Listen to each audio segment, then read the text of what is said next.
Okay, I promised to teach you how to input using tabulature in the 102 course, so here it is. Even if you are a complete keyboard god and you have no interest in the fretboard fiddling of lesser mortals, I strongly recommend you pay attention here and at least get your feet wet with the info in this video. You never know what commission you might get someday that would require you to score a tab. I've done several, and each of them involved good money, great connections, and an interesting challenge. We could actually get into the DNA of our existing bass staff right now and change it into tabulature with the Edit Staff type menu. This can get to be pretty involved, and is really more of a specialist engraver's concern than our immediate needs right now, but just be aware that this is an option. A much easier method is to just call up an extra instrument and do some sketching on that. Type the letter I to open up the Instruments menu. Now let's reset the drop-down menu bar to All Instruments. Sixth instrument group from the bottom is bass guitar. Yes, I know that double bass is a member of the orchestral strings family and is not a guitar. But that's where the developers put it, so that's where we'll look for it. Down below all the 4-string, 5-string, and 6-string basses are the two options for acoustic bass. We've already used the first one, acoustic bass notation. Let's select its partner, acoustic bass tab, and then hit the Add to Score button. And we see that it wants to hang out with the vibes. Let's have an intervention here and send that bad boy back down to the rhythm section. Select it from the list, then hit the down arrow a couple of times. There we are. Click OK, and we've got an extra staff to play with. Your score should now look like this, with the tab staff right under our regular bass staff. If you've never worked with tabulature before, then what you need to know is that each line represents a string. Instead of notes, we're going to place numbers on different beats. The understanding is that the player will use their ear to sort the exact rhythm. Let's make this even funner by opening the Fretboard panel and using that for our input interface. Use the keyboard shortcut of Option-Command-E. Let's set the drop-down menu bar to Rosewood Bass, as that's the easiest to read, and make sure that the chord mode toggle is switched off. This makes perfect sense, as the tuning for a standard bass guitar is exactly the same as the tuning for a standard 4-string double bass. Now we get to tab some notes. Let's start with the bass part that we already scored a while back, the first 4 bars of figure A. We need a C transposing to C below middle C. That's 5th fret on the 1st string. Select the rest in the tab staff at bar 9, then click the whole note value on the keypad. Now just virtually pluck the 5th fret with your mouse pointer. The next note is A flat, and the closest place is 6th fret on the 2nd string. Ping. G is 1 fret over, then one more for G flat, and yet another for F.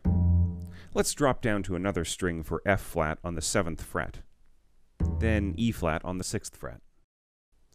Time for a couple of note value changes. Half note then dot on the keypad, and mouse pluck the 4th fret on that same string. Quarter value on the keypad, mouse pluck the 10th fret back up on the 2nd string. And now for some fancy schmancy notating, 2nd tab on the keypad, click the slide button. And that slide on the 3rd fret. Let's do some walking now. 5, 6, 3rd string 3, 4, 2, 1st string 6, 4, crossing the strings, 3, 6, down to 3, crossing back to 6, ending with a whole note on 5.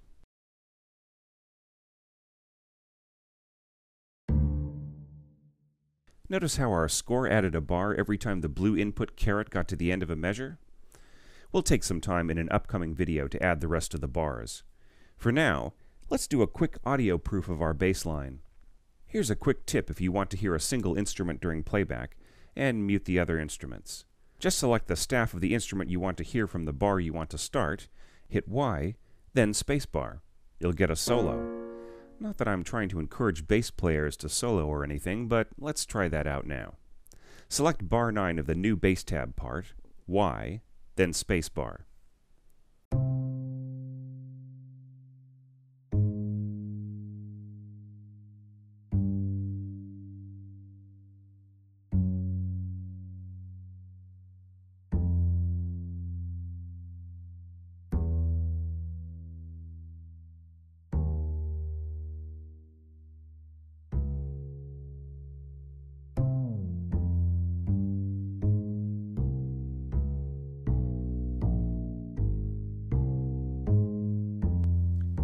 Sounds good on my part. How about yours? If you've made any goofs, fix them now and try again. Now, let's explore a bit more about tab input. What's great about Sibelius is that they've made tab into a two-way street. You can drop a few bars of notation into a tab bar, and you get a nicely tabbed part. Let's try that out on the intro. Select the notated bass staff at bar 2. Let's practice our newfound powers of select more with a hold down of the shift key and some right arrow action. Whee! Copy the selection, then click the staff below and paste. Notice how it's all laid out nicely over a playable position, favoring a few more open strings than my personal taste, but then again, most basses using tab usually don't get much above second position anyway. We're not seeing note values or ties, but there are tab styles in Sibelius that add stems, slurs, ties, and other marks to make things even clearer. Of course, your average jazz player can read a bass staff like it was nothing, and probably would avoid tabulature wherever possible. That's why it's also cool that we can go the other way with our copying. Remember, this is a two-way street. Let's select the new part that we tabbed a minute ago with a click on the last bar, then shift left arrow this time. Oops, a little too far that time, but we can fix it by continuing to hold the shift key and clicking the mouse where we want the selection to start. Easy. Okay. Copy that, and then paste it into the staff above. We get notation. But notice how it looks quite a bit different from the hard copy. All the A-flats and D-flats are interpreted as G-sharps and C-sharps, and the F-flat over here is an E natural. Same thing with the C-flat in bar 18. That's because the tab thinks that it's scoring in C major, and those are the accidentals that Sibelius would default to in C. Let's fix those now. Go through the bars, select the notes in question, and hit the Enter key to change them to their enharmonic equivalents.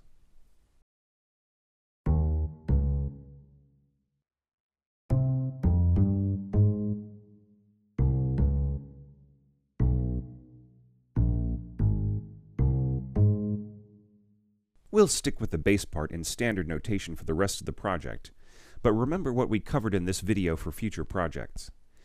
There are a couple of extra bass tab scoring exercises in the tutorial resources if you need to take this further. Let's clean up our score now and delete the tab staff. Don't bother opening the Instruments menu, just triple-click on the staff, then hit Delete. You'll get a prompt asking you if you really want to get rid of all those notes, and while you're at it, do you want to lose the whole staff? If you hit No, then you lose the notes but keep the staff. If you hit Yes, or just Enter, then you get rid of everything. So let's do that. Yes, done, over with. Let's turn off the fretboard panel while we're at it. Everything is now back to normal. The only question now is, how many bars of drum notation does it take to screw in a light bulb? Find out in our next video.